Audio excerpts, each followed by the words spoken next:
time in a long time, but it seems like just yesterday when we were side by side. Beast mode, no one's blocking our way. These other guys tried it, but them man ain't got the skills of Braden and Davie, brazen and raging, bringing you the thrills and spills. Right here in full gear, about to blow up like TNT. Us man are too sweet, Brady, DVP, the BDElite. Right here in full gear, about to blow up like TNT. Us man are too sweet, Brady, DVP, the BDElite.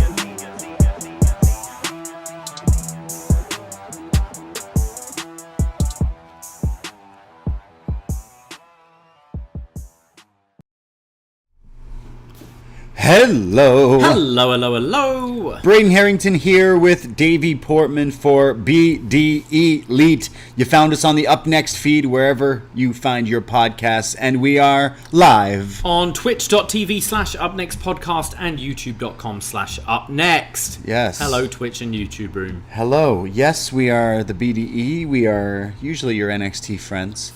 But we can also be your Dynamates, and that's what we are on Wednesday nights.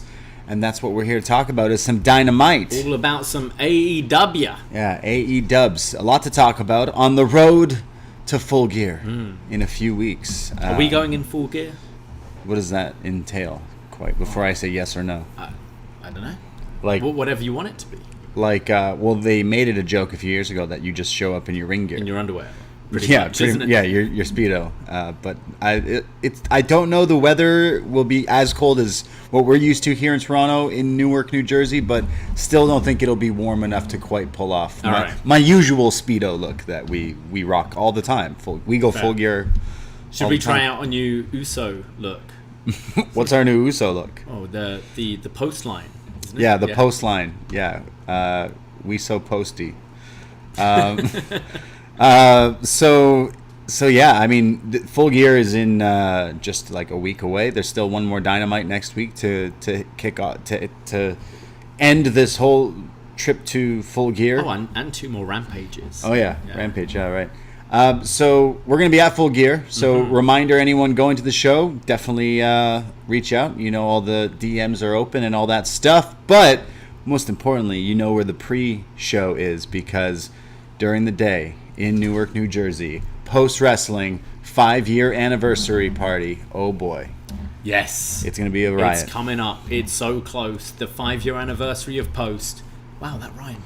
From Scripts. Scripts. And yeah, we'll be kicking things off that day. Kicking off Full Gear weekend. Yeah, unless you go to Rampage. We're kicking off Full Gear weekend. Yeah, we're the Curtain Jerkers. We're gonna open up the show. We're gonna have a little bit of our own Fall Gear, meaning we're gonna have a little live game. So if you have your ticket to this event and you want to participate for a shot to become BDE champion, possibly, let us know. But you have to buy your tickets to come to the show to see us do this opening show. We're going to crack some jokes, and then we're going to give it over to the main event of John and Way Post Wrestling. They're going to have a great live show, which is just going to be crazy. Again, if you're a fan of the podcast, now's the time. So many people are coming to this. Yeah. We've got WH is coming. We've got right. our man Neil's coming. Crazy. Mike Murray's coming. Brandon from New Jersey. John Cena, Fire Frank, Jordan Goodman. Yeah. Whew, John Goodman. John Goodman's coming. What? Card subject change. Okay. Card subject change. No, I'm excited. Yeah, it's totally crazy. There's so many people involved in this whole podcast community, and John and Way are the ringleaders of this, and it's just so cool that this is all coming together. Shout out Real Digital there with Robert Pearson, just the man there. But this is going to be so much fun. So definitely, if you're going to the show, come to this. And I think we might, depending on how late Full Gear goes, we might go out after. But I don't know. It might be like 2 a.m. by the time this thing ends. I mean, New York. We got to head back to Manhattan anyway, so we Fair might enough. as well. City that never sleeps. Yeah. You don't want to stick around for the press conference to see if anything kicks off? It's exciting, isn't it? Yeah. Who's next? Who's next to talk to kick off? Yeah. Yeah, I don't know. Who would it be? It'd be like a wild card. You wouldn't expect it. I mean, we'll have the Elite back probably. Possibly. Maybe. Or the Wayward Sons. The Wayward Sons. Yeah. What's the deal with that? Are they going to use that song as their entrance theme? Because that would be pretty badass. We were talking before. Cool. You're like, I know it from Supernatural. And I'm like, I know it from Anchorman. Well, they do that. They did the Rolling Stones thing with MJF. Yeah. Just play it one time. I can totally see them blare a bit of Kansas. The Young Bucks, the Wayward Sons. I love it. Yeah, sure. Why not? Yeah. It kind of suits them. Yeah. I think. Yeah. They got the hair. And they look like the Hayes brothers or Freebirds. Yeah, so we're excited about Full Gear. We're going to be doing some sort of a show. You and I think Sino are going to do an Up Next sometime Wednesday. Yeah, on Wednesday. Probably, I don't know if we'll go live or not. Yeah. Whatever the setup is in the hotel. But yeah, we'll be recording on Wednesday covering NXT. Probably a bit of a shorter show than usual, but we'll get something up there. Yeah, we won't be doing a BDElite covering Dynamite next week. We will be in New York and jumping around doing a bunch of stuff. So we will check out Dynamite for sure, but we will eventually do some sort of BDElite, possibly the Sunday, Monday, sometime, chatting about our whole week of experiences and fun stuff at Full Gear and stuff. So look for that show, but follow the socials for all that stuff for any updates. But we will still do some shows, and we can't wait to go see some wrestling, talk all about it. And we have been recording some shows. We have recorded a bunch in the last couple of days, and coming up tomorrow. Yeah, I'm wearing a Macho Man shirt a few days early, but it would be his 70th birthday this upcoming week. So we're doing a Best Match Ever podcast covering the best of Macho Man Randy Savage. And yes, it will involve some of the matches that already come to mind, but maybe there's some hidden gems. Yeah, this one will be releasing next Tuesday as we are away. We'll be putting it out for Macho's birthday, and I'm about halfway through the list so far, and it's been pretty fun. Fun watching this. Oh yeah, definitely. Rewatched Ultimate Warrior. Ricky. Okay. Ricky I've got Dragon. that to come up to. One of the best WrestleMania moments, WrestleMania 7. Elizabeth and Randy with the ropes. Yeah. I swear you were cutting onions or something when I was watching that. That was happening. Iconic moment. But yeah, we're going to talk all about Macho Man Randy Savage. I'm going to watch some of his promos too. That'll be brought up. It has to in a Best Match Ever. We usually focus on the wrestling, but for him, there was a lot of promos that I definitely want to just bring up. So we'll be chatting all about Macho Man this week on the Patreon. And if that's not enough, well, we also have a bunch of movie reviews. Mentioned Jurassic Park review was out, The Omen, both Hocus Pocuses are out for October. But World Champ patrons get to pick stuff, and World Champ Mahmood picked last time Godfather. So we thought he'd pick Godfather 2, but instead he went with Disney Pixar's Ratatouille, which is a fantastic movie. Completely left field from where we thought it was going with another kind of gangster movie or even Godfather Part 2. But yeah, Ratatouille. So I've been inspired all day and have attempted making Ratatouille. You made Ratatouille. Some roast lamb. It was fantastic. And we recorded that show earlier today with Mahmood. Yeah. What a great film. Yeah, fantastic movie, and it was a super fun review. So if you want two guys who usually talk about wrestling talking about Ratatouille, podcast for you. I suggest eat or have food while you're listening to this one. We talk about I food. I got so hungry doing this review. It was a good review, fun movie to watch. I love those Disney Pixar ones. So that's out on the Patreon as well, and then all the classic. We have another Was Next coming out as well, retro NXT review, all the stuff. $5 is all it takes to get everything that we're mentioning this week, this month, but access to everything that we've recorded on the Patreon there is in the back catalog. So it's only $5. Give us a shot. Skip an expensive coffee today. Go to the lower tier coffee place. Subscribe to North American tier, and look, it's like you didn't lose any money at all. Maybe you had a not as good coffee, you but could do that. Sometimes the coffee's okay at those places. Or you can go, you know what, I feel good today. You feel good today? I don't need a coffee today. No, I wouldn't put that on anyone. I ain't saying I wouldn't put that on anyone, actually. Don't put that on anyone. Stay caffeinated. But it's something you could do. Yeah. There you go. Or just subscribe. Have the coffee and subscribe. That's a better combo. There you go. Yeah, go check us out. So we have all the fun stuff, the Patreon shows, and the fun stuff coming up with post this week, next week in Newark. It's going to be a blast. But as always, our DMs are always open at Up Next Podcast for all that stuff. And the Facebook group, hell, join that too. Why not? So we're going to talk about some Dynamite, but I mean, there's some big news. The big news that is just shocking. We both watched Rampage this week. because Shibata was on it. Yes. We said we wouldn't watch Rampage, but we did. Shibata, Orange Cassidy, pretty fun moment. We talked a little bit about it last night, but it was cool. And then Mike Tyson on commentary the whole show. Very, very interesting. But hey, if they keep doing weird stuff like that, that would definitely be an interesting. I don't know if that would, get new fans. Should Rampage be like the Shibata show? Should be like the WWE Saudi Arabia show, just every Friday, where you do the wacky shit. Just randomly Shibata Undertaker wrestles. versus Goldberg. You put a Paul brother versus someone. You have Cain Velasquez come out. Yeah. Is that what you're saying? Rampage should just be like that. Random Rampage. Random Rampage. Yeah. It's this week. It's Orange versus Shibata with Mike Tyson on commentary. Exactly that. Yeah. So I enjoyed that match, and I thought that was cool. And then there's talks that Shibata wants another match, but it doesn't look like we're getting him again. But I would like to see him wrestle again, and more so in Japan. I think I figured he wasn't going to wrestle again just because of the way things work. Well, I think that's what's kind of interesting. Yeah. The fact that his only 2 matches since he's come back, one was like an exhibition grappling thing with Zach. Yeah. And then the second one was meant to be kind of similar. Well, it was no strikes, they said. And then he went like, fuck it, we're doing strikes. Right. And they haven't used him again at all since then. So is it just AEW are willing to like clear him and they aren't, maybe? Yeah. Interesting, because you would figure that he would have the Zach actual match. I mean, you would have thought if there was an angle at Wrestle Kingdom, they'd have followed up on it. Yeah.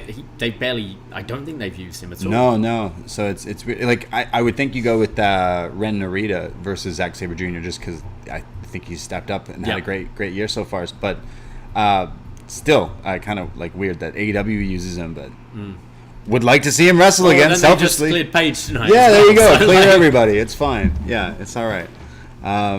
There was other news, though, involving MJF.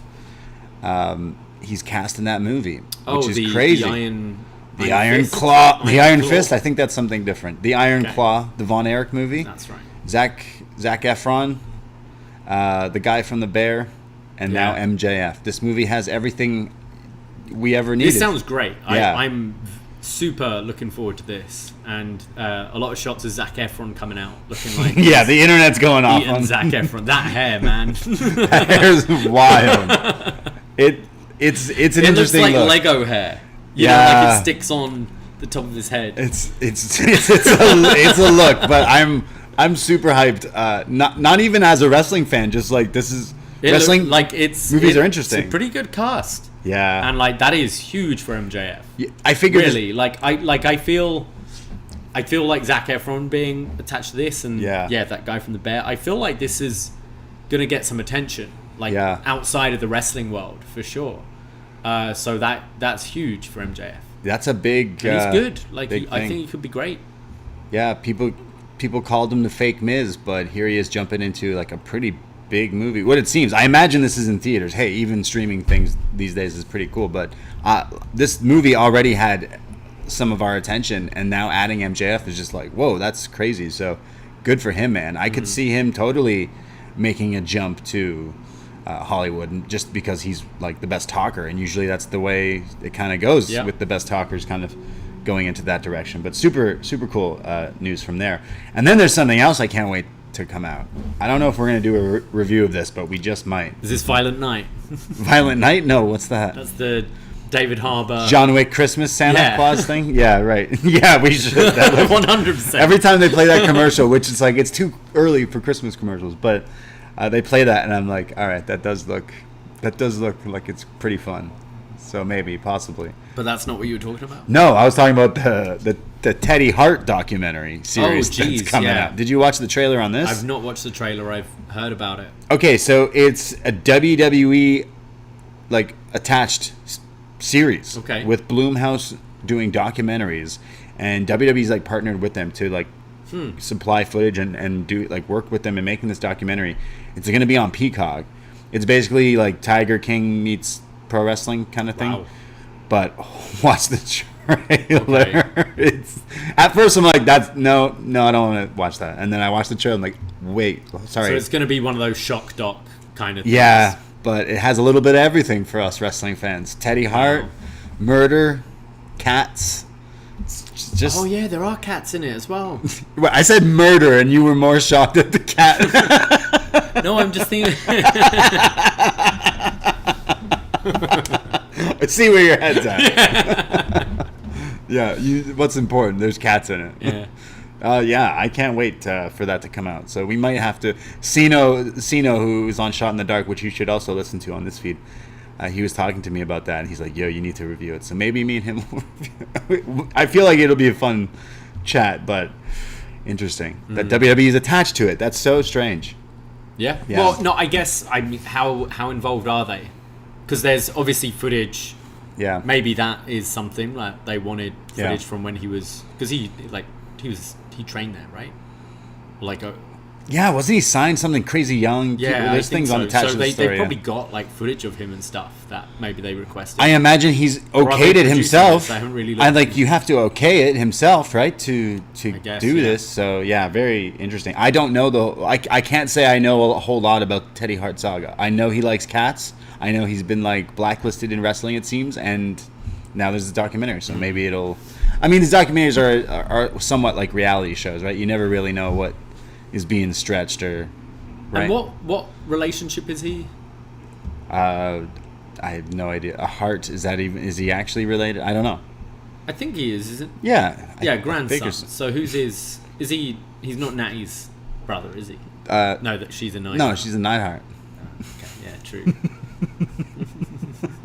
I swear I I'm saw. gonna look up the Anawai family while we're at it. I saw some wrestling websites reporting that Court Bauer was talking on some podcast about how original plans for Mania 22 was supposed to be like the Hart family and their like new generation versus Vince, Shawn Michaels, and his new like trainees. So like Bryan Danielson and Teddy Hart being Okay. the like things, which clearly was scrapped. But like, what was that? The year they did Brett versus? No, that's Oh. that's like years before 22. That's like Cena versus Triple H. Oh, So that's like really interesting.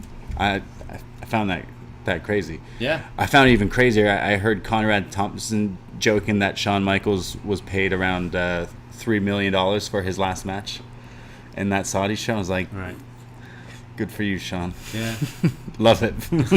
He needs to do one more though. Since NXT and all that stuff, I've decided it needs It's to funny be. because we were playing 2K Yeah. earlier, and there's all these people, and it's like Shawn Michaels technically like wrestled in the same company while other active wrestlers were Bryan Danielson, AJ Styles, like Nakamura, like all Right. these other like interesting things. That no, Glenn Jacobs, come at me. I've not rewatched that match. I did used to enjoy the car crashness of those Saudi shows. Right. Like I think Goldberg versus Undertaker is fantastic, and I kind of want to rewatch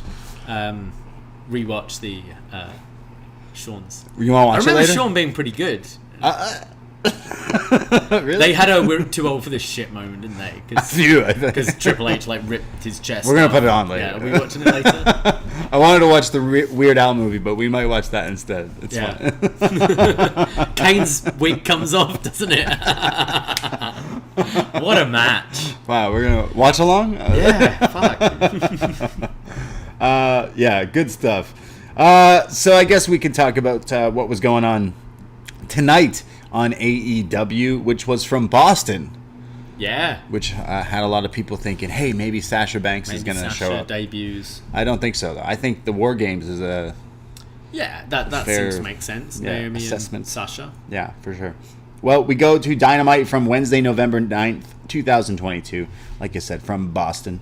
We start off with a 8-man tag team match. We have the AEW tag champs, the Acclaimed, and FTR teaming together to take on the Guns.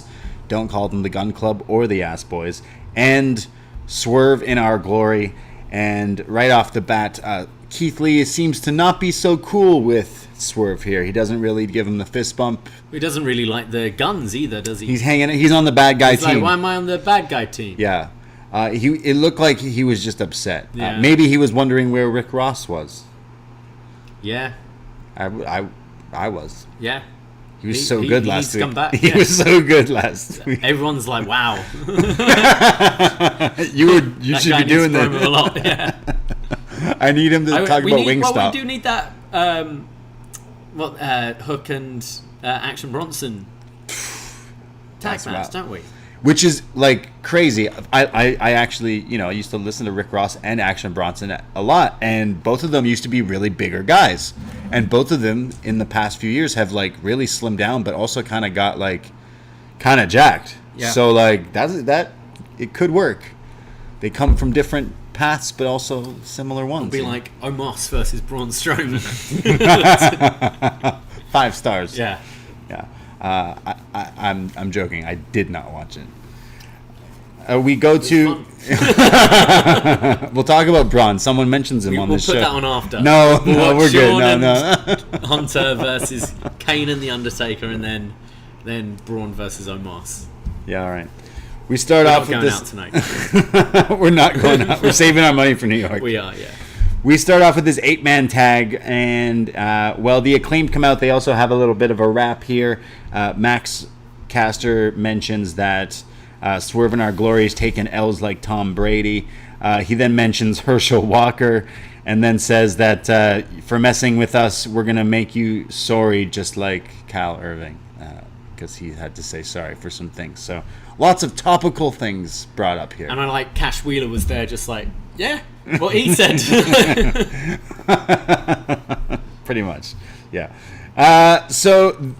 Before the bell even rings, Billy Gunn then bolts out of nowhere from the ramp, running down, jumps into the ring, and jumps Swerve and just starts beating him up until they're pulled apart, and then the match can start. This just like run down the ramp was fantastic. He was so quick. I mean, strap this guy. Billy Gunn looks more jacked than everyone else in this. Billy Gunn is in like peak physical form. He's huge. He's possibly the most over he's ever been, and he was a member of DX at the peak of wrestling. And I'd say Billy Gunn individually is more over now than he was then. Fucking give the title to this guy. Yeah, world champ Billy Gunn. And that sprint, it was Charles Robinson-esque. My only issue is last week he was real chipper, happy and fine about like his fingers being broken, but now they're healed. It's, it's like your birthday. Your lads have like made a big effort. It's like, all right, I'm gonna enjoy today, right, and I'll deal with him next week. I'm gonna have my birthday, and then I'll fuck him up next week. He ran there into that. The match actually like, starts now. You partner with my kids. Yeah. Fuck you. Yeah. Yeah. I felt for Billy. Well, BK, is it BJ Whitmer who's there like pulling him off? Like, yo, calm down. So, yeah, good for BJ there. The Gun Club get beat up real early on here from the Acclaimed tagging back in and forth with FTR. I found that the Acclaimed and FTR were working pretty well together. They were calling stuff and doing like telling each other how to do double teams and stuff. It was working real good synergy between two tag teams. We go to picture-in-picture when Swerve is coming back, and he keeps blocking for Caster to tag back in, and then Austin Gunn is in, but then gets this huge back suplex from Dax. Bowens comes in and hits a Famouser for a 2 count, and then the Guns are back in, and they hit the big rig, which is FTR's move, so the crowd is booing. FTR are pissed. Swerve gets everyone to the outside and does this crazy twisting jump off the top to the outside onto everyone, which is nuts. Not to be outdone by then Dax superplexing Austin Gunn off the top to the floor onto everyone, which was pretty crazy as well. This spot was nuts, and it looked like Keith Lee just took pretty much everything. All of Dax just on his shoulder and his neck. Damn. Crazy spot. Somehow Austin gets up but gets thrown in the ring, tells Dax to suck it, and this pisses him off, so he puts him in the sharpshooter. Eventually he gets out of it, but the Acclaimed, they all take care of him. They hit the mic drop combo and then the big rig to put it to bed. So the tag champions win, and FTR being the champions of all the other tag champions. Pretty fun match here. There was a moment as well, I think it was Austin Gunn did Road Dogg's jabs. Right. The jabs and then the dance, which was rubbing kind of salt in the wounds to Billy even more. But yeah, I thought this is a pretty fun opener. I'm really actually enjoying the Keith Lee and Swerve story, because it feels like Keith Lee is kind of done with him, but it's like, man, we're a good team though. We keep winning. I've been quite enjoying that story, and I'm kind of looking forward to seeing Acclaimed Swerve No Glory again. But I thought this was fun. Yeah, I mean, it can only go a few ways. It's Swerve does something that Keith Lee doesn't like, or vice versa, and then that causes them to lose, and then Swerve turns on him for good, properly again. Or Keith Lee is like, it's a ruse, and he's actually going to go, nah, we should cheat to win. We should be champions, and like do some dastardly shit. Yeah, kind of turn with Swerve. Have they announced a match for FTR yet? Not for the pay-per-view, no. Like, are they going to put them and Gun Club against each other? Like, it's the only feud they got going right now. I mean, maybe on the like pre-show or something, but that's like, kind of what are you doing with these guys? Yeah, really strange, right? Like, you could just book them in. Like, there's a lot. Where's the Machine Guns? We never got that tag match. Well, just a match for them. Just build something. Yeah. Like, it's weird they haven't announced something yet. But I imagine the way it's looking, it's going to be them versus Guns, which just feels be on Rampage. A bit weak. Be on the Friday. They need matches for that show. But yeah, that there's a moment when the Acclaimed and FTR kind of have a bit of a stare down, friendly, but kind of again teasing that down the line we would go to this match if they retain. We then go to a sit down interview from like some podcast, some radio show where MJF is here cutting a promo to the camera to us. It was filmed, I think, earlier today, they said, and he's talking about Flair, Hogan, Rock, Stone Cold. He says they are generational talent just like myself, and all I need is the long and fruitful title reign of a world championship to cement my legacy, and the only person in my way is you, Moxley, you piece of shit. He says you're no class and you weren't born to be champ, but I was bred to be championship material, and when I win the title, I am going to bring pro wrestling back to the forefront the way it should be, and says I'm the link, the missing link to making wrestling the way it used to be. And ever since I got here, I've had the spotlight stolen from me, whether it's my first big match when everyone was talking about a neck tattoo, or when I fought Chris Jericho multiple times, he would steal the spotlight, or like Blood and Guts, when I shoved him off the top, everyone didn't care about my face, they just cared about him falling off. Or what about the time there was a press conference when that happened, and just kind of mentioning all these things. It was kind of interesting because it was these things that both in all the things he mentions were kind of like fuck ups in a way. Neck tattoo, it's whether Cody sees it as a fuck up or not, but like, yeah, it was like, whoa, what the fuck is this neck tattoo? I think he mentioned Matt Hardy, his match against Sammy Guevara, when he fell and cracked his head. He was like, Matt Hardy falling back again, right. Another accident, something that really shouldn't have happened. And then Blood and Guts alluding to Jericho falling on a mattress, right, is what I got from that, and everyone being like, well, that looked shit. Yeah. And it was a big moment for MJF, but it's like, that final bump, that's what we remember. And going to the press conference, which is obviously the most famous, latest. I thought it was a kind of cool, like, blurring the lines of kayfabe. He's the best to do it. Shit that's been happening, and it makes sense in a story, but if you know everything kind of outside, you know it as well. I thought it was good. No, really like the way he was kind of weaving in and out. Again, if you don't know what he's talking about, then you just don't know what he's talking about, and he still sounds great.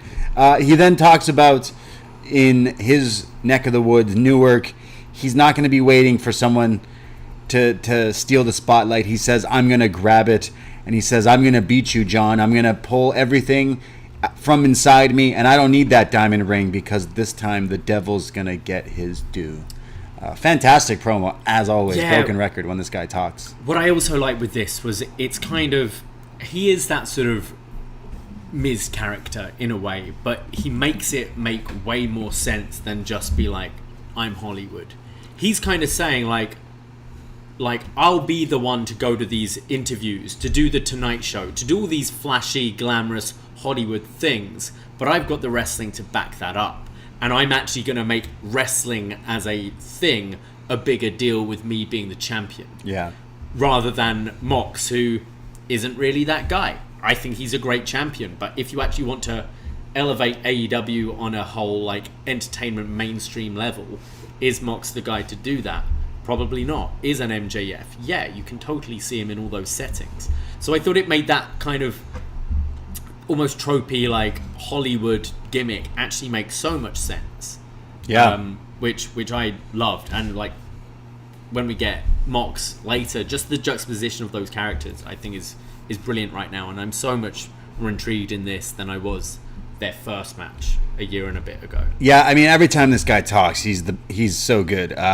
Like I said, you can understand some of the little things he says, but as a whole, he's bringing up how he's going to bring class and like be this next big generational thing. And I mean, this past year has shown that. He's saying like, I'll be the next Rock. Yeah, like, I'm going to be big. He didn't even have to say I'm in a movie. He's not gloating about it. No. He's not getting the cheap heat whatsoever. But it's the same thing, like Rock and Austin, they were mainstream. Yeah. And that's before they were doing movies and outside Exactly, things. yeah. But they were mainstream. Everyone knew who they are. Moxley isn't that guy. Like, wrestling fans respect him and stuff, but I don't think people outside of wrestling really know who Jon Moxley is. Not yet. Yeah, but they will know MJ. But I don't think Mox wants that. Right. Which makes the story interesting. No, I really love this. It was weird that it wasn't like in the ring or just backstage. It was like on some I think podcast. it was selling the injury. Sure. It's Oh, right. like, That's right. Yeah. I'm still at home. I'm not going to be touring when I'm nursing these injuries. Okay, so is this all just a big lie? He got attacked purposely so he didn't have to tour and then shows up healthy at the pay-per-view? You definitely get that feeling with him not showing up. But I just think they did such a beatdown on him. It's not like the camera like backstage was them walking off and he's beaten up and you're assuming that's what happened. We saw them like fucking egos edge him on the floor and put him through tables and stuff like that. It feels a bit Russo in a way if you they do that swerve, but I kind of feel it is going that way. Okay, so how about that? If it's not like, that's how I'm kind of seeing it, that it's all like sort of part of his game, that he's lying and they're actually they hurt him, but it was all still just to make sure he's fine or whatever. But the clear story is, hey, look, he's the boy who cried wolf. Look, I'm not lying. I don't know these guys. I'm done with these guys. I told them not to do this. They attacked me. They attacked you. Look, I told you I'm not going to use these guys and I'm not going to use my ring. I'm just going to fight you. And then wouldn't you know it, he uses the ring. So the problem is Mox isn't the character to buy all this shit. It's not like, imagine if this was happening kind of when him and Cody were friends. And like, it could be, if he was friends with Mox, this whole story would make more sense. Is he with them or against them? Mox doesn't give a shit. Right. He's just like, I don't care he's like, I don't care what's going on. Like, I'm gonna squeeze your head off and kill you. So I don't know how it actually puts MJF in any better position. Either way, the story without the kind of side stuff is good. Just the story, like kind of how you said it. I'm interested. Like for the sure. the battle, like how you keep saying like you're classless and I'm like the rich kind of that. Like that's already kind of where this story is going, and the big celebrity style MJF is trying to go for here. Really like this promo. We then go from that to a video from Stokely walking around Baltimore here. It wasn't this right in Baltimore somewhere? In Boston, aren't they? But this was this from last week? I don't know. No idea. I don't know. This one was a bit strange. Stokely's talking about the firm and how growing up with his friend MJF, it was we always talked about the success, the girls, the money, and everything. But now you realize that you said you don't need me. Well, I don't need you, Max. I don't need you. So when the time is right, I'll see you in hell, Max. Yeah, kind of weird. This kind of made me think more that it's a swerve because it felt so like what, I don't care about this story like right now. This isn't what you should be selling. So I think this was there to make you think they're really against each other, to set you up for the swerve. This gave me that more than the MJF promo because I'm like, do we need a Stokely promo? Like right. Well, I mean, it was the promo and then goes into him coming out with Ethan Page right here. True. Yeah. But yeah, no, I know what you Seemed mean. a bit over the top. Like, yeah. Again, which would make, watching WWE for years, you go, oh, that means they're actually on his side. Yeah. That's how I'm brainwashed Yeah. from wrestling, like shitty like storylines. But hey, it still could go that route. But yeah. We go to Ethan Page. I like Stokely, but I can't say he's... And I think he's strong. He's very strong on the mic. I can't say he's connecting with me as much as I thought he would. Me too. I don't know if it's because they're kind of putting him in a really quite big role right away, rather than being more of a mouthpiece who grows into that role. It feels like he's come in and they're like, you're Paul Heyman. You're our Paul Heyman. Right. And I don't know if it feels... Whereas I enjoyed him being like, with the Creeds and kind of growing with them, but not like taking over the show. I love him. I loved his stuff before WWE, and then of course he was in NXT and he was given some really weird things that just felt kind of not really the same, but still managed to make things work. That we eventually were liking his stuff, and kept wondering and kept talking about, if he was in AEW, like he'd probably be one of the best talkers. And then he's come here and he talks fine. He's still one of the best talkers, but he hasn't had that like big standout moment or standout promo that's kind of hit the way maybe we thought. I don't think he's been bad at all. No. Something's not connecting, and I'm trying to work out what that is. We kind of maybe just I think you kind of said it there. It's like he just came in as the manager, and what do we know about this guy? Oh, he's a good talker. That's pretty much what they told us. He was with he was with the baddies for a bit, and it's like, and then you also maybe that's the issue here. They didn't ever write him off with them, really. You bring in this guy who's supposed to be the best promo. He's not a wrestler. He's a promo, and you put him with Jade, who's known for her promo more than her wrestling, and then you move him from that to working with MJF, who's also the best promo. And Ethan Page, who can both also best promos. So it just doesn't make sense. You should be with, Von Wagner, or like someone who can't talk. Yeah. And like Parker, Boudreaux, whatever, any 100%. Of these people. Like just go with someone. Like literally doing the Paul Heyman Brock. Yeah, why wouldn't you just talk for someone who doesn't talk? It's just so weird. You keep pairing him with people who talk and outshine him because, if they can talk, they can also fight. Why do we need this person? Yeah. No, not saying he's bad, because he's great. Could be it. I think that's it. And it's put him with big cast. Unfortunately, that's like he's got the stink that you can't ever wipe off. Like for me, and I feel like if you just put him with someone who's maybe like newer, a kind of maybe a pillar in AEW kind of thing, then maybe it would kind of take off. But heel manager, he'll be still going for fantastic, whoever he's with. But I would say it's odd that... I also feel this is going to be one of those things where one day he'll just not be there. Like Dan Lambert, like Jake Roberts. Be like, this is running its course. They'll do really hot and then they don't really write it off or anything. Yeah. They're just like, hey, he's gone. I feel like if he's a talker for someone else, it would work for both parties involved. Instead of pairing him with Ethan Page and MJF and Jade, it's like, go with someone who's not so much a talker. I'm trying to think of someone who they even have like I don't know, just again someone coming up. Someone coming up, exactly. A bigger, scarier, meaner guy for sure. We then go to Stokely with Ethan Page, and it's an eliminator match, meaning the winner of this advances to the eliminator tournament that the finals will take place at Full Gear. Ethan Page taking on Eddie Kingston. Eddie gets a huge ovation from the crowd. I swear I have not seen this man wrestle in forever. It's very odd. He's been on Dark. Yeah.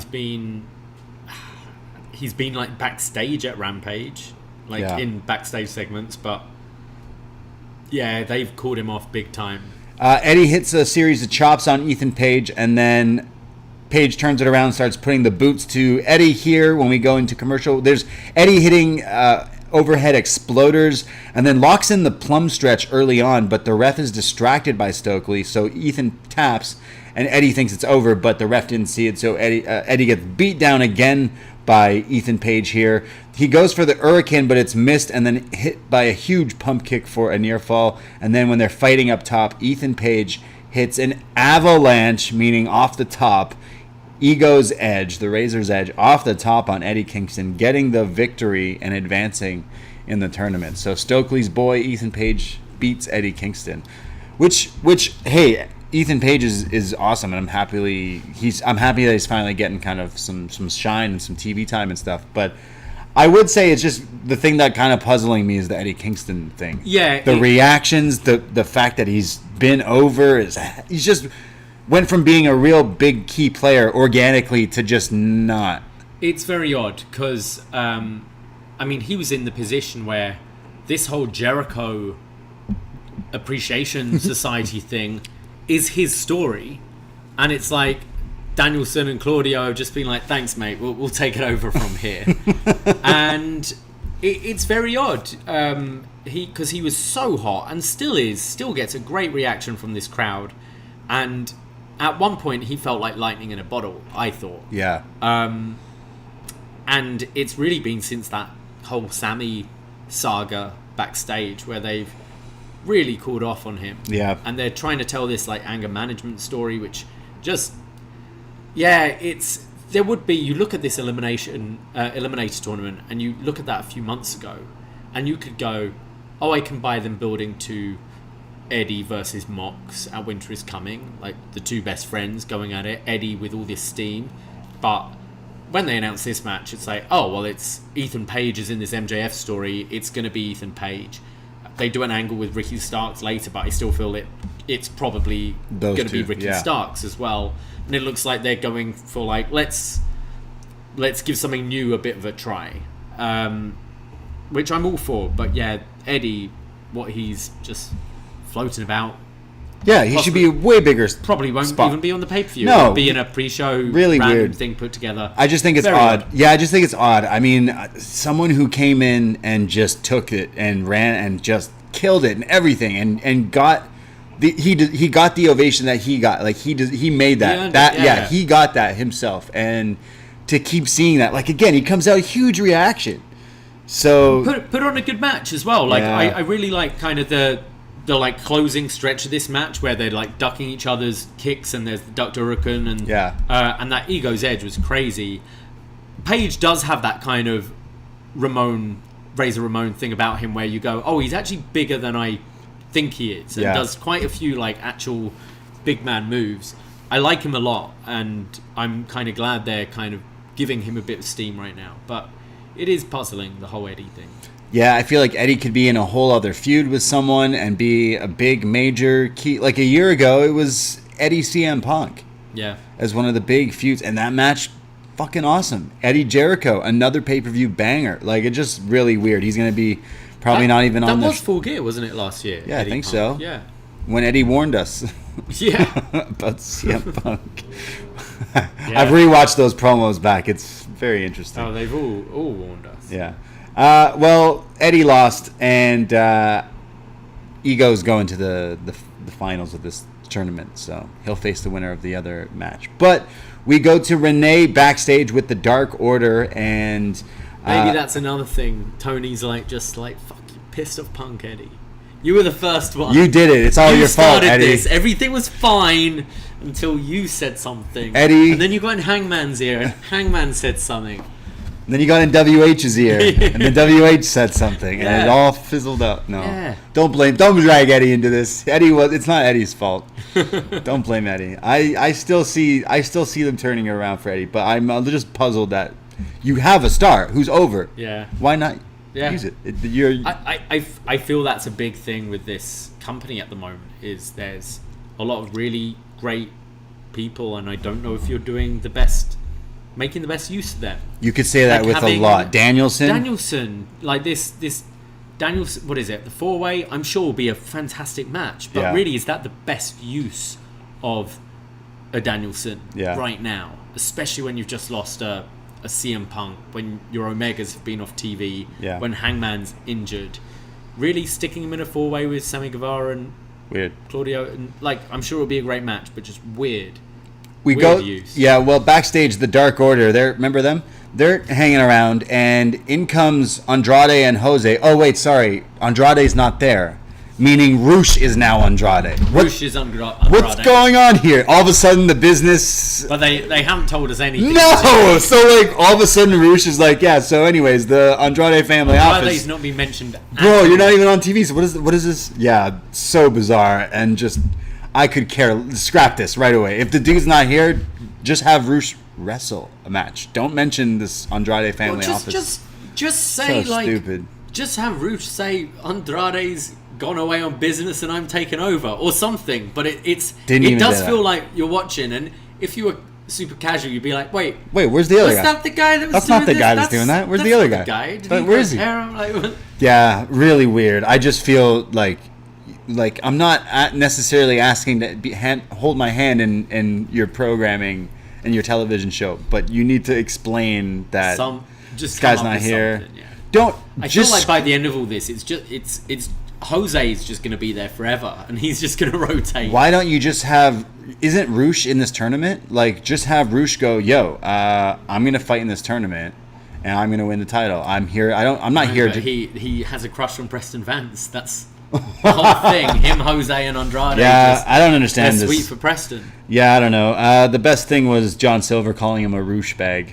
Yeah, which was pretty funny. But so again, they're kind of trying to court Preston. 10. Yeah. Yeah. And they're really weird. Roosh is promising that when he wins this tournament and the title, he'll give 10 a match because he's like, you look after yourself. You're a fine lad. You're a fine lad. So they're still trying to like get him over to join weird. Jose. It's really weird. I mean, remember Andrade kept trying to court This Darby? thing would have gone from Vicky and Andrade to Chavo and Andrade to Jose with Andrade to Jose with Roosh Ric Flair's to in there Jose with somewhere. 10. That's how it's going to end. Yeah. 10 is playing Andrade. Yeah, really weird. So, yeah, Roosh bag. Well, we could then go to... All right, was this Ari Daivari? Yeah. Is this the Trust Buster? This is the Trust Buster. He's the one with the trust fund. So money. it's just him and a butler, though. All his friends aren't there. They worked earlier. They were Dark. all on dark, weren't they? Right, true. They're sharing. So Ari Daivari says he's got a TNT title match with Wardlow right now, but he's offering Wardlow the services of his butler to just hand over the title. And he says, you used to be a butler for MJF, now you could have your own. Wardlow comes out. He's pretty pissed off by this. The match starts, and he headbutts Ari Daivari into the Shadow Realm, powerbombs him 4 times, and foot on the chest. It's over. I don't trust the Trust Busters.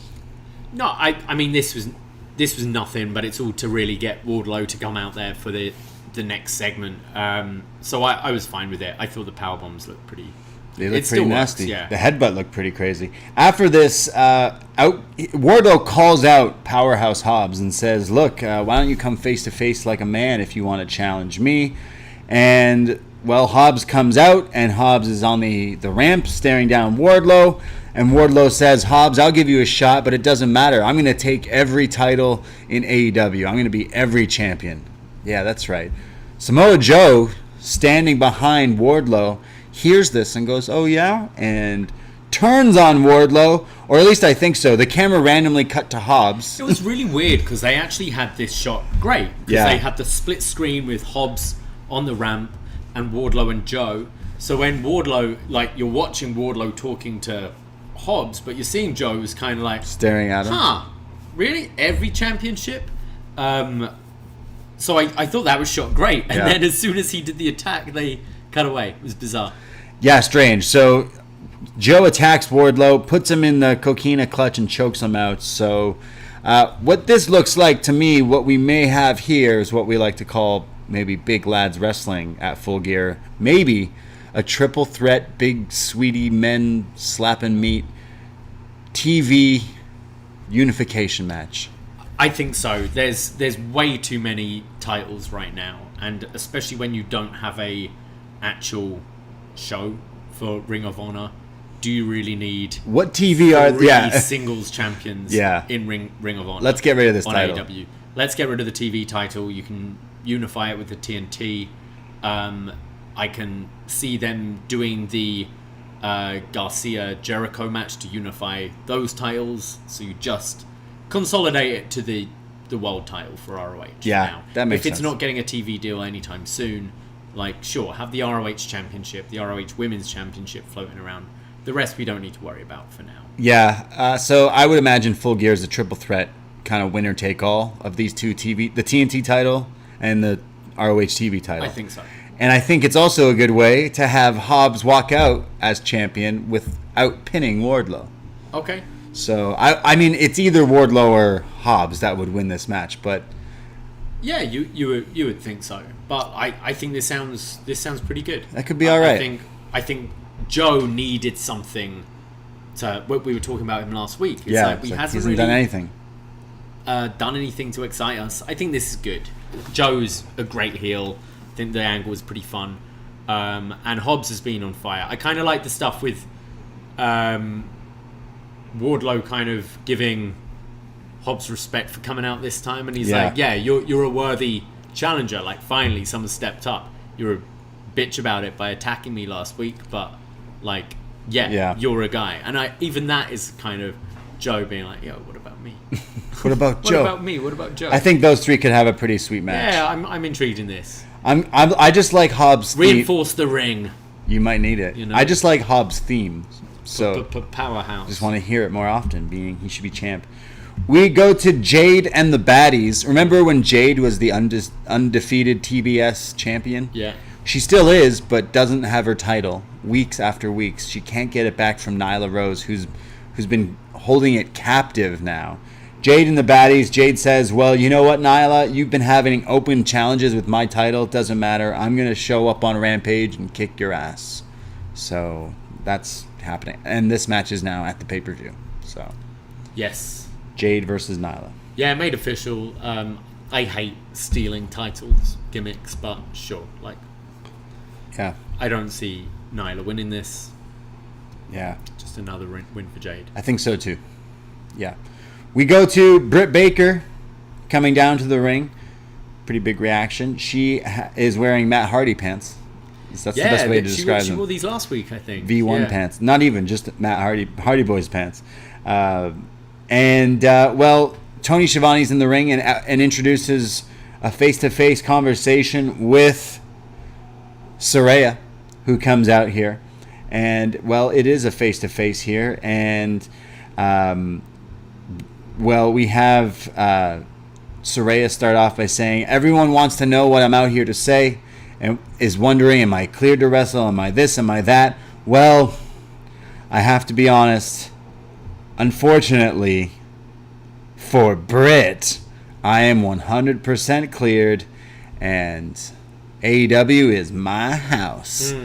This pisses off Britt, who grabs a mic and says, there's nothing more fickle than AEW fans. Look at you cheering for her. She says, pro wrestlers, or should I say superstars, think they can come here. This is the place that I built. She says, you come here and skip on in and call it your house. Well, I don't recall you laying a single brick. You left your house and just walked into mine. Well, sorry, honey, but we don't take walk-ins. So, bitch, make an appointment. Ooh! Love that line. Definitely. I'm pretty impressed. I'm pretty surprised it's taken this long to have, like, a... Bitch? Well, no, like a dentist, like... Make an appointment? Yeah, like, true, yeah. But it was great. Yeah. Saraya says, oh, don't talk to me about walking into places. She says the only reason you're a big deal is because you were given the opportunity by Tony Khan, and then you were just fed QT Marshall's trainees, and you are not a superstar. She says, you want to talk about wrestling? My whole life has been wrestling, 17 years. She says, I've done everything. I fought and clawed. I even got hit by a car and wrestled on the same day because I love this business. While I was starting revolutions before it was a trend, you weren't even thinking of being a wrestler yet. She says, I've done MSG, the O2, the Tokyo Dome, and now I'm in front of an ungrateful bitch. So she says that I've battled everything. I've been humiliated publicly. I've battled drug addictions publicly, but doesn't matter. My comeback story will be a success, and this will be your biggest match to face me. Very strong promos from both of them. I thought, especially Saraya, she definitely needed to bring the heat coming into this. Unfortunately, kind of healing herself up here to the crowd. They kind of turned on her and were like, ooh, the things you're saying are a bit heelish. I found it a bit of a bit like I was going back and forth with both of them, which I thought was fantastic. To start with, Saraya, like, kind of we've all sort of been like, okay, we know she's cleared. So it kind of felt this reaction was, we're playing our part here. Like, everyone kind of knows. Whoa. It didn't, but she seemed genuinely emotional from it. I think the timing of the whole thing, they wanted to do something big at Grand Slam, so that was the time to debut. But there was so long before this Full Gear match that they're like, okay, we'll play it out in story. Is she not? To like kill some weeks. Whereas really, if Grand Slam was like last week, and then Full Gear is when it is, you'd just do this as the debut. Like, have her show up, and then the next night she comes out, says, this is my house. Britt Baker's like, excuse me? Yeah. And you do this segment. But I kind of forgive all the previous weeks after this segment, because I thought both were phenomenal. Britt then calling her out. I love she called out the audience and was like, you're fickle. Basically saying, you've all been moaning about how shit this story's been, how is she cleared, is she not cleared, and you know she's cleared, and now she's saying it, and you're like, oh yeah. That's what I got from that kind of fickle line, was calling out people like us. Yeah. And then I thought she completely owned Saraya here until Saraya came back and bringing up all her issues. I thought she won the crowd back here and being like, yes, you've built this place, but this place wouldn't even be a thing without people like her putting the women's division on the map. I thought she made the most sense of that since she's been back. And finally, I'm like into this match, because I've been saying for weeks, it's like, I should be into this match, and I'm really not. I thought both women absolutely killed it here. And I loved seeing Britt Britt looked like, oh shit, what you're saying has some truth. Because she didn't, she went to attack her after. Yeah. But she looked almost like a scolded school child. Like, all right, yeah, you're right. Britt goes to attack her, like you said, but Saraya scouts it and hits her with the Rampage. I guess they got to change the name of that move. What would they call it? The Saraya? They have a show called Rampage. Sure, they can call it Rampage. The Rampage. Just without the I. The Rampage, the Saraya, the Slaya. I don't know. Rampage. Baby. Just think, they didn't rename the Black Mass. They just called it a spinning back heel kick. So the Rampage. The hook leg DDT. Page Turner. DDT, isn't it? Whatever. Page Turner's the neck break one, isn't it? Her brother's and then move. What is there? The what's her submission called? The Page lock. The Saraya lock. I don't know. PTO or something. PTSD. PTS. PTSD. PTA meetings. No, I really love this segment. I kind of wish they did this like last week, 2 weeks ago, because it would have just had people getting more hyped about it. And now it's obviously we're all excited that Saraya is free from WWE and can wrestle, and this is her first match back. It's kind of like we were a year ago with CM Punk coming back and this whole thing. So it's kind of like this whole other deal. And she seems unlikable, and still did to me in this thing, but I feel like that's okay, and that's just the way it is. And Britt's a heel too, and people still cheer for her. I think they've got them both at a good level. Exactly. Where it's like, this is one of those matches you cheer who you want to cheer for. Exactly. Yeah. Pretty good stuff. I think that's how this should be. I'm into it now. Yeah, for sure. Well, we then go to the factory. I guess they're pretty pissed off from hearing Saraya's words talking about his trainees. The factory are with Cole Carter, and I was a little confused. So Cole Carter is Two Dimes, formerly, and he's in the factory, but then he helped Team TNA last week by being fake Sting. Yeah, they paid him. So it was just a whole paid gig. Yeah. Well, we've seen this with MJF before, him paying off people. So this is just, they just paid him. So you see Sanjay and Jay Lethal handing over like an envelope of cash to QT, and he starts to count it. And Lethal's like, no, trust me, it's all there. Global Force Wrestling Stacks. He's just Stacks. Stacks? He's on the other show. Stacks is on the other show. Don't get it confused here. This is Two Dimes, which is probably what he got out of the cut from QT getting paid. So they explain, like, don't worry, here it is. The best friends show up, and Danhausen's mad. He's talking some smack. And Orange Cassidy shows up, and QT says, hey, how about you face... who was it? Was it Lee Johnson? Orange accepts before the challenge is even fully laid out. Yeah, whatever. And the match is set up here. And then it cuts to like before earlier today, but then it was the same shot. It was a really abrupt cut. Really weird it was cut. Strange. Yeah, really strange. It's basically the best friend saying, "What up, scumbags?" And Trent wants to fight Jay Lethal, so that match is happening next. They tricked us into watching another Jay Lethal match. Did happen tonight, didn't it? Yeah. Trent comes out to a pop. He could be a bigger deal still, I think. Trent comes out. Lethal attacks him during his entrance, but eventually the match starts. Trent comes back, but then gets beat down again. There's a back suplex from Trent, kind of like the Devil Inside, where he lifts you and then hits you with the back suplex. Lethal kicks out, though. Lethal in control. When Chucky and Danhausen come ringside to cheer on their boy, there's then Lethal like hitting Trent on the outside and starts doing the Ric Flair strut and woos. And then Lethal starts working the knee of Trent. Danhausen gets on the apron, but then Satnam Singh is there, and Danhausen gets pushed off, and eventually leads to a dick punch from Danhausen to Sanjay. But this whole thing distracts Trent, who gets laid out with the lethal injection, and Jay Lethal beats him. But I just want to know, what dirt does Jay Lethal have on Tony Khan that he just keeps showing up on Dynamite? Yeah, like, this was a perfectly fine match. I have nothing to say about it. It was there, just fine, and it was completely serviceable. Yes, it was. It was fine. I don't know. Well, he brought in Jeff, didn't he? After this, Team TNA with, I guess that's what I can call them, with Satnam, I guess.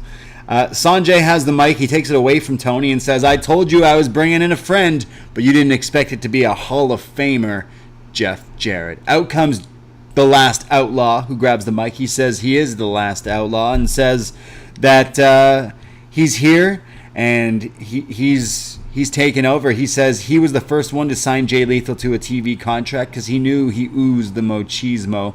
And then he says he's had wins over Flair and Sting, and he's even a Grand Slam champion in Ring of Honor. And then he says Sanjay Dutt, one of the smartest minds in wrestling. And then Satnam Singh, who is 7'5", and says is a real monster, not like those fake monsters who wear red, tight, skinny jeans. Have 5-star matches. Damn. He then says that in the Banana Nose Circus, and then says that we're all 1 in a million. So don't wind me up, boy, as he talks to the camera guy who's trying to like count him out. So this is his new thing. It's not don't piss wind me me off. Don't wind me up. Don't wind me up. I didn't That's even such realize. a TNA thing as well. Yeah. It's don't piss me off, Don't right? wind He me says up. it like 5 times here. Don't grind my gears. Don't wind me up. Don't grate my cheese. Yeah. You could have said grind my gears for Full Gear, but yeah. So he then lays out a challenge to Sting Darby, I guess, which we then find out later, the match we thought we were getting to the second he popped up here.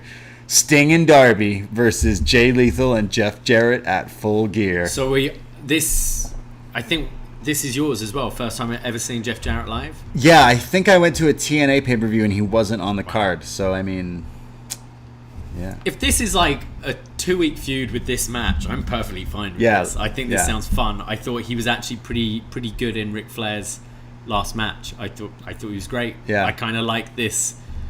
What is it? The last outlaw thing.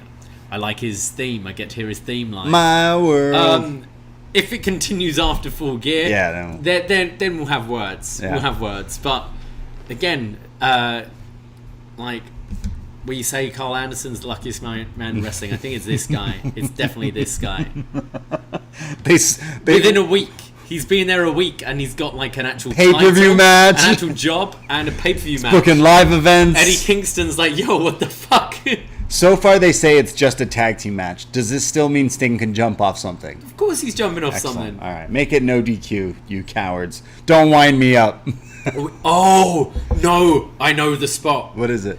We're getting the guitar to Sting and the no-sell. Yeah, the no-sell, obviously. Yeah, of course. That's going to be wonderful. Of course. He's done it to Jarrett before. Come on, yeah, this is going to be great. Yeah, it might be match of the night. Make it no DQ, you Of course cowards. it's going to be no DQ. You better fucking make it. Or Paul Turner's taking a bump. That's Whoever booked this match was taking a few bumps. We go to Jungle Boy backstage with Renee. He's talking about how he's been a thorn in the side of Luchasaurus ever since Christian messed with him. So he says that on Rampage, he's calling them both out, Christian and Luchasaurus, for a challenge face-to-face. So it sounds like they are probably adding that match to the pay-per-view as well. A rematch between Luchasaurus and Jungle Boy, I would imagine. Yeah, I would think so. Do you see any sort of gimmick attached? Something like... will you be my friend again if I beat you? Match. Inferno match, because he's Lucha Dragon Kane. Yeah. What's his name? Luchasaurus. Dragonsaurus. Jurassic Man. Caneosaurus. What's his name? I don't know. Luchasaurus. So that'll happen on Rampage. We then go to Jon Moxley, the world champion. He comes out with William Regal. He cuts a great promo here to the crowd. He says, MJF, I was just like you. I wanted to be the tough guy. No, sorry, he's talking about William Regal, not MJF. William Regal says, I just wanted to be just like you. You were the toughest guy, and I wanted to do that. I picked a fight with everyone. Hell, I even tried to pick a fight with you, Regal, and you tortured me. But then when I got my hands on you the next time, boy, did I knock you out. You remember that knee? And Regal's like, yeah, I remember that knee. What, FCW or NXT? We've talked about it before. It was... Yeah, FCW, I believe. Yeah. He then talks about that how finally when Regal came to AEW and formed the the Combat Club, that's when the real battle begins. And says, MJF, I've beaten you before, but what's different this time? Now, it's you think you're the big shot. You think that because your mom buys your clothes for you at JCPenney and that you can talk the talk. Well, that doesn't make you the devil. Trust me, I've met the devil. I've met many. And says that, well, everything you've done up to this point was easy. So basically kind of going back to talking about making his way, grinding his way, fighting, scratching, clawing. Yeah, like if you've heard him talk in interviews or read his autobiography, like he had a rough upbringing. Yeah. He was getting in scraps and stuff all the time. MJF ain't that guy. Right. Like, that's what he's saying. Like, he's a great performer, but I'm a real one. You think you're the devil? No, I've seen scary I men. fucking stab people. Yeah, scary people. We reviewed a Jon Moxley CZW match where he literally got a power tool to the whole face and head. Yeah. So he has seen some shit. But could this be a sort of? I think he's somewhat had it already with the chain match. The dog collar match. Yeah. But I think that's what they're going for. This is going to be like bloody. MJF, you're going to bleed, you're going to... Yeah. It's going to be his, Tommy Dreamer Sandman moment, you know? Yeah. We'll see it. Okay. Yeah, no, I like this clash of promos from both guys, and both are on top of their game. They are. Really enjoyed this promo. He's basically bigging up Regal, talking about some real stuff. Bringing up the first match they had, and because I wasn't really into that feud too much at the time. Right. Or the match, it was fine. I'm way more into it this time. Hell yeah, for sure. We get a video here with a grandfather clock ticking, and we see pictures and photos of the Elite. The Young Bucks, Sami Zayn, Kevin Owens. I swear there was Marty Jannetty in there. There was Marty Jannetty in there. Shout out Marty Jannetty. There was Cody was in there. Cody. Yeah, everyone here. So this video showing the Elite, but all now the gears of the clock are kind of full gear. Like background. So are we to believe that the trios return, the Elite return at Full Gear? Do you think they have them next week on Dynamite to get the match announced? Yeah. Or is it going to be... I took from this, it's like, no, they're appearing, their return will be Full Gear. That's what I think. Either way, it's pretty apparent that they'll show up at some point. Selfishly, we're going, so I would like to see them wrestle live because we've been to too many damn AEW shows in the past few months with no Elite. Soon, I want to see them wrestle. Have them open the show. Whew. Not start with a match. Start like NWO when they came into WWE. Have them start off the show with a bit of a promo and set up a trios match for that night. Do an impromptu pay-per-view match. If you announce a match like them versus Death Triangle at the pay-per-view, that might help people decide, hey, I should buy this pay-per-view. I think they're doing, I feel like they're doing the Punk thing, where they're telling you they'll be there. Right, okay. Hey, either way, they'll be there. There's pictures of the Elite with gears in the background, figure it out. You hear that? It's the battle cry. It's coming. Or maybe it's Wayward Sons. Yeah. Some Kansas? I hope so, yeah. I'll rock out. That'll be a banging theme for some wrestlers, and especially those guys. But yeah, I want to hear the battle cry at Full Gear. I'm excited for these guys to come back. We then go to our next match. Jamie Hayter with Britt Baker returning back to the ringside, going up against Sky Blue. We have Sky. There's a little promo from Brian as well, just before. Oh, right, yes. Talking about disrespect and how he says he doesn't like Sammy yeah. and all this stuff in his fucking vlog. We have Sky Blue versus Jamie Hayter. We had Sky Blue kind of getting the best of Jamie and keeps getting some offense, but Jamie slugs her with some forearms.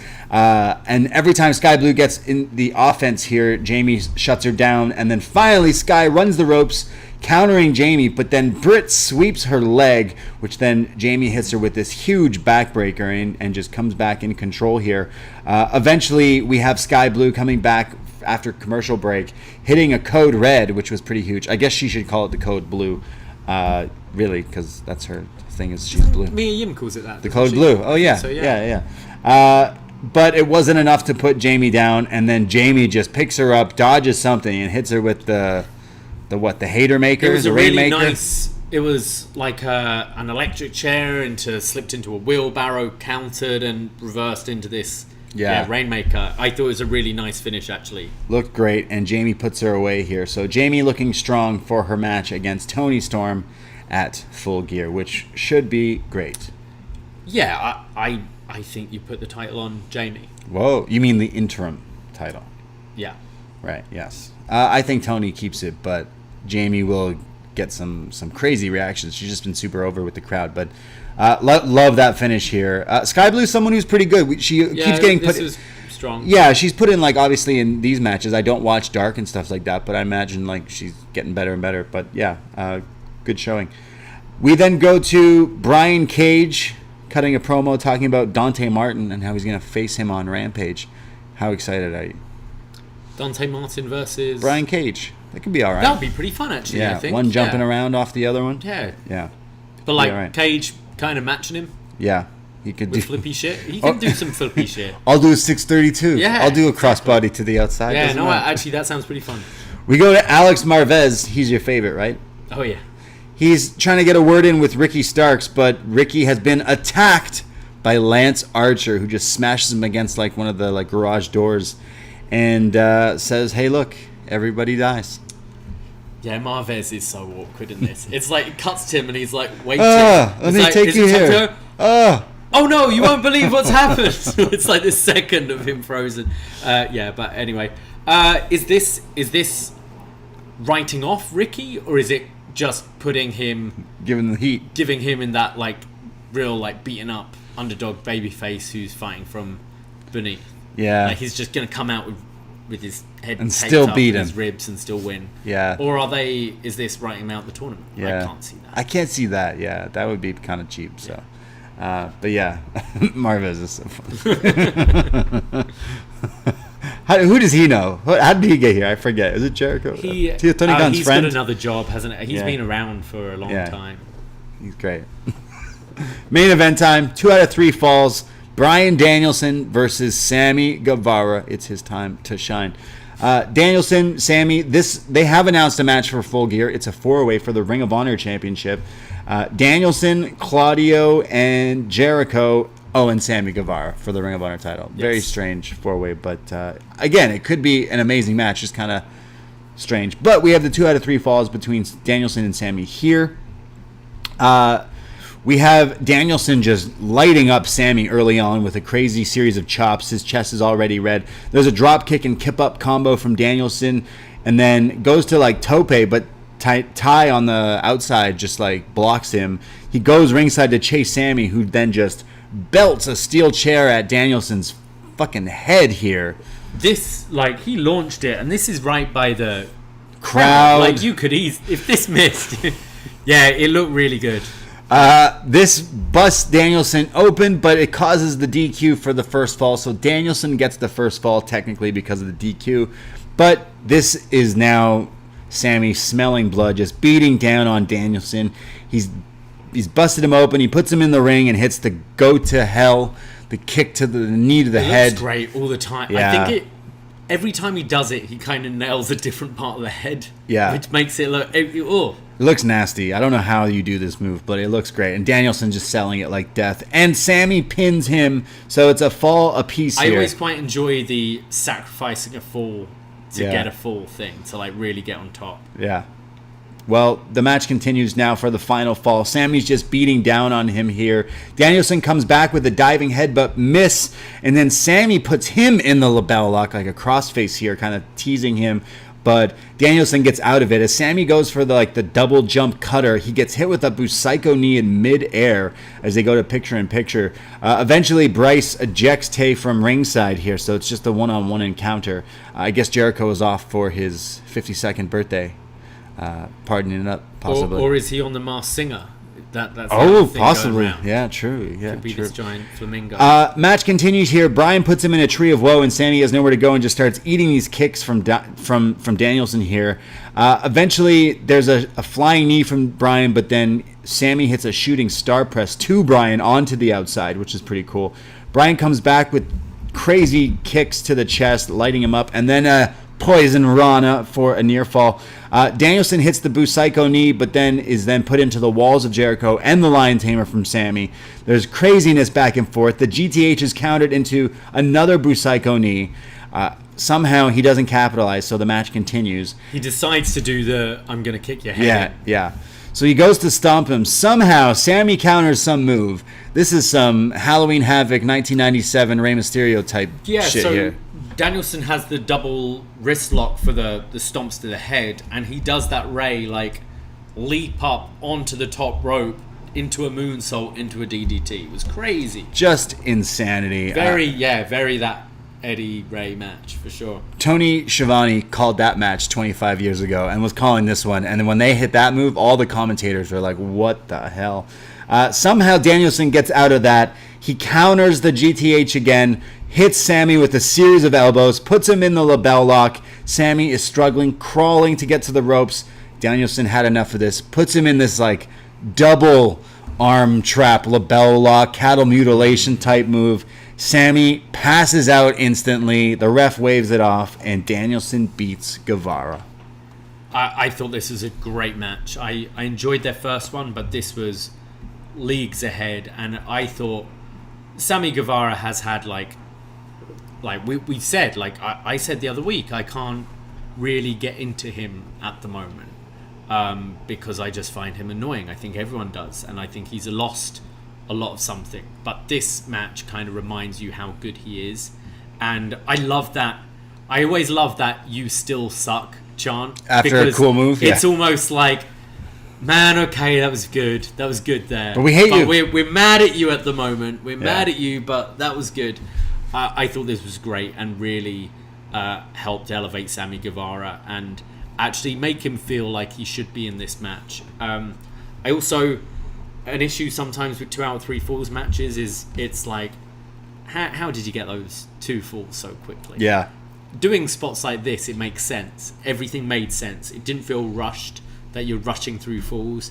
But that third fall, I thought was really exciting. I thought this was a very strong main event. I thought it was a fantastic main event. Danielson, I mean, you can argue and be the, what did Britt call them, fickle AEW fans, saying they're not using Danielson properly. I still think they could be using him in a way bigger spot and using him to definitely gain a lot more people. The problem is, I think it's great that he has these matches on Rampages, Dynamites and Rampages, against just Danielson, Sammy Guevara sounds great.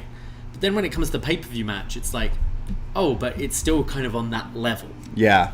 Where I'm like, why isn't he in the main event? Kind of thing. Yeah. Just exactly. My 2 cents. But then I'd say Danielson has had a crazy run of just amazing TV matches. For being here now over a year, he has just had some crazy TV matches. Oh, yeah. I really love this match. Sammy's someone I love to hate. I've kind of been a fan since the Inner Circle. I know he gets his heat for reasons, but I do think he's a phenomenal performer, and matches like this remind me that I think he's kind of got a little bit of everything. I mean, he's still a young kid, but I feel like in time there's definitely a big career for him. But Danielson for me is one of the best, if not the best, living, breathing wrestlers, and can have a great match with anyone. Yeah. I really loved it. I think I still like the Garcia 2 out of 3 falls one that they did, just a little bit higher than this one. But man, this was I agree, awesome. but I thought this was good, man. Big step above their first match. Yeah. Weeks ago. Way better than that match for sure. This was great. Strong. Really love it. Danielson main eventing. I can never get. He could wrestle anyone, and it'd be good. I thought this was much better show than last week's. Last week's was fun. It was crazy. It was wild, but none of the wrestling really hit for me. Yeah. And it was like, is this wild in the right way? Like, is Jeff Jarrett really the right move right now, etc., etc.? Yes, always yes. This week I thought I thought the wrestling was really strong. I really loved the main event. I thought that Saraya Britt Baker segment was excellent. The MJF Moxley promos were excellent. I'm into the Swerve and El Glory stuff. Confused with Eddie, confused with FTR, what you're doing with them. But yeah, I was into this episode. I thought it was a step back in the right direction. Yeah, last week's was crazy. Last week's probably one of my favorite Dynamites just because it was so nuts. It was in the wrong ways. Yeah, in like the right and wrong ways for sure. Like just wild. But this one had more of like the wrestling, more of a cohesive story to sell the pay-per-view that is in a week. The Joe Wardlow thing had my interest more than it has done in recent weeks. So. Really like the story. Like the point of AEW is always like, oh, well, they put on really good matches. They do need to do that, and they still continue to do that. Really would praise this main event as being one of the best TV matches this year, and they've had week after week of matches like that. But they did a good job of selling me with the wrestlers talking. MJF cutting a promo, Mox cutting a promo, Saraya, Britt, like they did a good job of selling me on why these matches matter, and they're doing a good job on that. Because I mean, Saraya like sold out the Tokyo Dome, didn't she? So yeah, fact checking this, my ears perked up when she said that, and she said it, so I'm gonna believe her. It took me like 5 minutes, and then I just turned to you and I went, wait a second. She said she sold out not sold out, but she wrestled in the Tokyo Dome. I was like, huh. It's weird. I wonder what show. I mean, she went to WWE when she was really young. So did she wrestle before? Did they wrestle there? Doing some digging. I don't think she wrestled in the Tokyo Dome. She mentioned MSG, the O2, and the Tokyo Dome. Yeah, really, really bizarre. So maybe she should clarify on. Maybe she was caught in the moment and just meant Tokyo, not Tokyo Dome. Because she's wrestled in Tokyo. Maybe she's going to wrestle in the Tokyo Dome. Whoa! Against Shibata. No, it shouldn't be. It shouldn't be that. Well, Desperado in New Japan was calling out saying, why aren't we having like intergender matches? I saw that. Yeah. So Despy versus Kairi death match. We do have the Mayu Kairi match coming up soon. Yeah, that should be pretty good. I thought that was weird that she said that, and then kind of looking at it, fact checking it. At least I couldn't find it, and then searching on Twitter, a lot of other people kind of agree, like, wait, did she? So maybe she'll clarify. There is a meme going around right now of LeBron James. Okay. He did an interview like this week talking about Takeoff from the Migos, rest in peace. And he was in an interview quoted saying, back in 2010 I was listening to their tape and I was telling everyone, like, I knew it. These guys are they're gonna break out. They're gonna be huge. And then everyone's like, well actually their first mixtape came out in 2011, LeBron. So I mean, you're not really. So everyone's using memes like, I knew about this way before. Like it's become a thing. So now it's gonna be Saraya. I wrestled in the Tokyo Dome. Good stuff.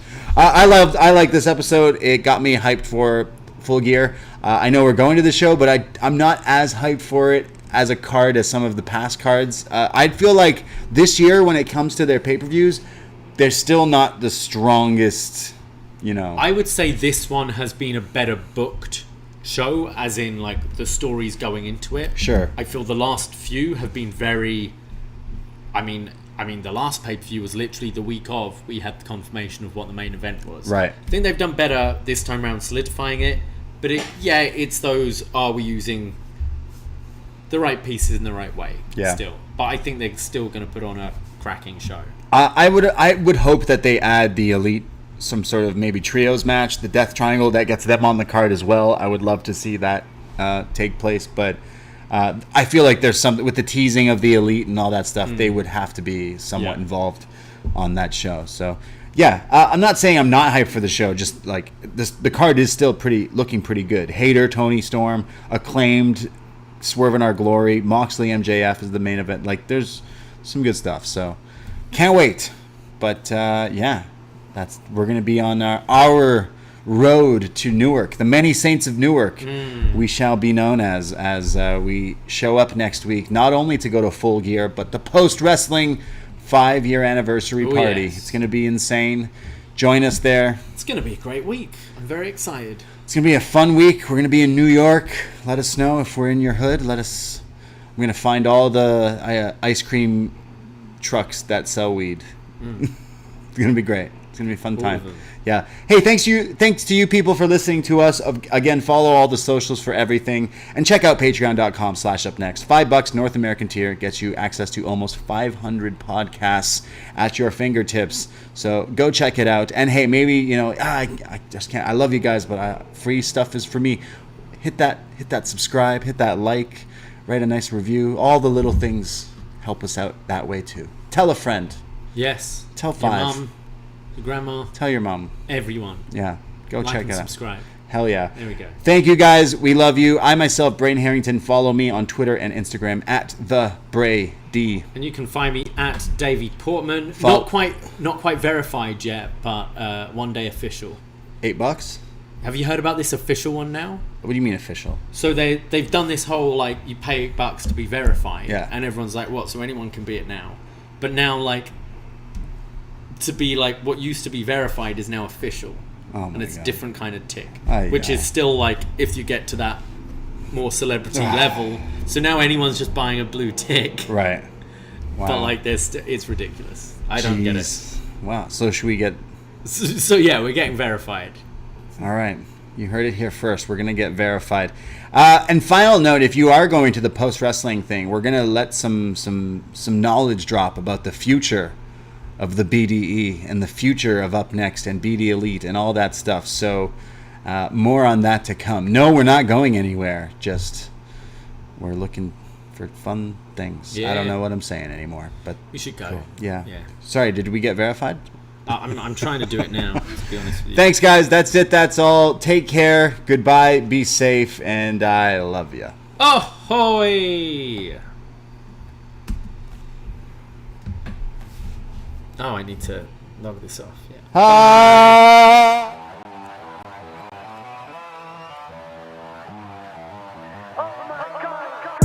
First time in a long time, but it seems like just yesterday when we were side by side. Beast mode, no one's blocking our way. These other guys tried it, but them man ain't got the skills of Braden and Davie, brazen and raging, bringing you the thrills and spills. Right here in full gear, about to blow up like TNT. Us man are too sweet, Brady, DVP, the BDElite. Right here in full gear, about to blow up like TNT. Us man are too sweet, Brady, DVP, the BDElite.